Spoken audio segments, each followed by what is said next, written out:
Hi, நான் தான் உங்கள் அனுஷ்கு சர்மா பேசுகிறேன். சின்ன வெங்காயம் பூண்டு காரக்குழம்பு செய்வது எப்படின்னு பார்க்கலாம் வாங்க. தேவையான பொருட்கள் பார்ப்போம். சின்ன வெங்காயம், பூண்டு, தட்டின பூண்டு 4, 2 பட்டை மிளகா, கொஞ்சம் கருவேப்பிலை, தக்காளி விழுது, சாம்பார் பொடி 2 ஸ்பூன், மிளகாத்தூள் 1 ஸ்பூன், மஞ்சத்தூள் 1 ஸ்பூன், மல்லித்தூள் 2 ஸ்பூன், தாளிப்பு, கடுகு, சீரகம், 2 வெந்தயம். இதாங்க ஃப்ரெண்ட்ஸ். இப்போ நம்ம எப்படி செய்யலாம் பார்க்கலாம். புளி கரைசல் கொஞ்சம். வாங்க பார்ப்போம், வீடியோக்குள்ளே போவோம். வாங்க செய்வோம். இது இப்போ நல்லெண்ணெய் ஒரு 4 ஸ்பூன் சேர்த்துக்கிறோம். நல்லெண்ணெய் சேர்த்தாதான் டேஸ்ட்டாக இருக்கும் அந்த காரக்குழம்புக்கு. எண்ணெய் காஞ்ச உடனே கடுகு, வெந்தயம், சீரகம் 3 ஒன்றா போட்டுருங்க.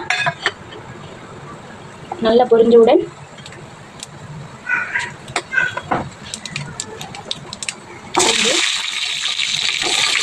பூண்டு நல்லா வதங்கணும்.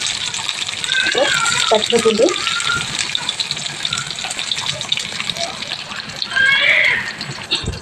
இப்போ பூண்டு நல்லா வதங்கிட்டு இருக்கு. அதை பாருங்கள்,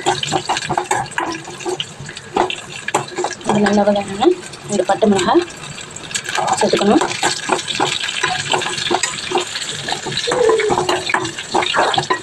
பட்டை மிளகாய் சேர்த்துக்கிட்டு கருவேப்பிலை சேர்த்துக்கணும். இந்த கருவேப்பிலை சேர்த்து நல்லா வதக்கணும். கருவேப்பிலை வதக்கிட்டு சின்ன வெங்காயம் சேர்த்துட்டு போகிறோம். சின்ன வெங்காயம் வெங்காயம் நல்லா கண்ணாடி பார்த்துட்டு வதங்கணும்.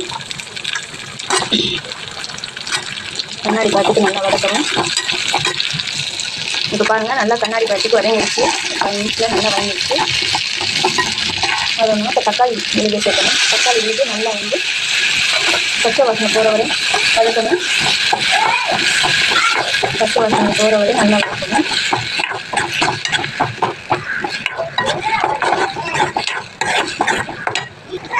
பச்சை வாசனை நல்லா போயிடுச்சு. இப்போ பாருங்கள், இதில் மிளகாத்தூள், மல்லித்தூள், சாம்பார் பொடி, மஞ்சள் எல்லாம் போட்டுக்குமா. இதில் எல்லாமே ஒன்றா சேர்க்க வேண்டியது. பாருங்கள், நல்லா வதக்கவும். இது ஒரு பச்சை வாசனை போகிற வரையும் கொஞ்சம் நல்லா வதக்கணும்.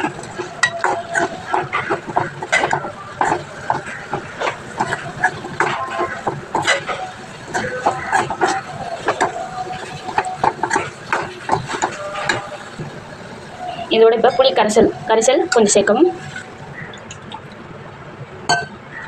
பாருங்க ஃப்ரெண்ட்ஸ், நல்லா கொதித்து ஒரு 5 நிமிஷம் கொதிக்க விடவும். பாருங்கள், தேவையான அளவு உப்பு சேர்த்து நல்லா கொதிக்க விடவும். உங்களுக்கு தேவைக்கேற்ப காரம் போட்டுக்கோங்க. நான் எங்களுக்கு ஏற்ற காரம் போட்டிருக்கேன். நீங்கள் இன்னும் கொஞ்சம் கூட மிளகாத்தூள் போட்டுக்கலாம். இது 5 நிமிஷம் கொதிக்கட்டும். கொதிச்சோன்னா எப்படி பார்ப்போம் வாங்க. இப்போ ஒரு 5 நிமிஷம் ஆயிடுச்சு. வாங்க ஓப்பன் பண்ணி பார்ப்போம். எண்ணெய் இப்படி பிரிஞ்சு வரணும். நல்லா ஆயில் நல்லா பிரிஞ்சு வந்துருக்குறங்க. உங்களுக்கு கெட்டி பதத்தோடு கூட இறக்கிக்கலாம். ஏன் இப்படி கொஞ்சம் தண்ணியோடு கூட இறக்கிக்கலாம். உங்களுக்கு எப்படி அப்படி செஞ்சுக்கலாம். Okay, thank you. கமெண்ட் பண்ணுங்கள், ஷேர் பண்ணுங்கள், சப்ஸ்கிரைப் பண்ணுங்கள். மறக்காமல் பெல் பட்டனை கிளிக் பண்ணுங்கள். உங்களுக்கு போடுற வீடியோ நோட்டிஃபிகேஷனாக சேரும். தேங்க்யூ.